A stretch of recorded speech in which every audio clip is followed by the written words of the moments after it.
Hi there, thanks for joining us, everybody. I'm Ben Mankiewicz. Tonight we have been celebrating Mae West, and we've got two more Mae West classics yet to go before we say goodnight.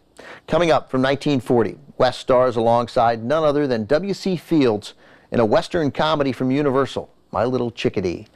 This pairing was a big deal at the time, putting Mae West and W.C. Fields in a movie together, and they were each given plenty of opportunities to do what they did best. For West, that meant playing a woman who likes men, likes them a lot. And we know she likes men because she tells us with her bountiful sexual double entendres, which were Mae West's trademark.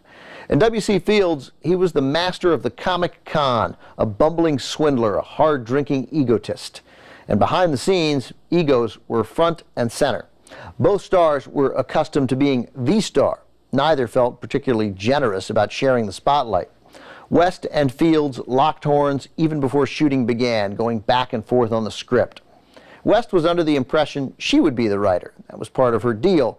But somehow W.C. Fields got the same deal in his contract, that he would write the script.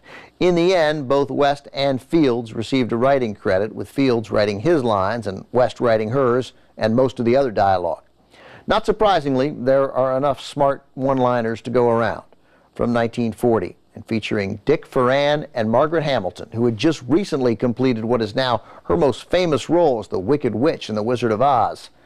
Here's My Little Chickadee.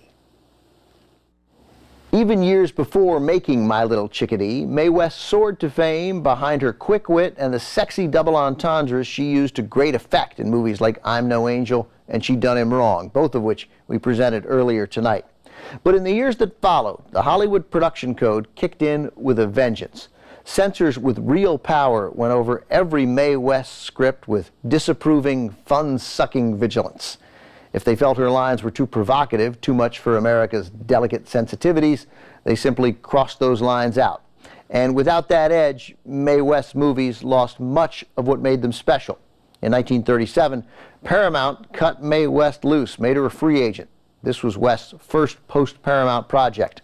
When the movie was finally released, My Little Chickadee came up a little short of what fans had hoped for, since it paired two of the biggest comedy superstars of their day.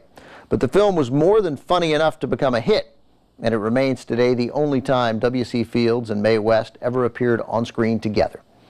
Coming up, tonight's tribute to Mae West continues with one final movie from a one-of-a-kind star.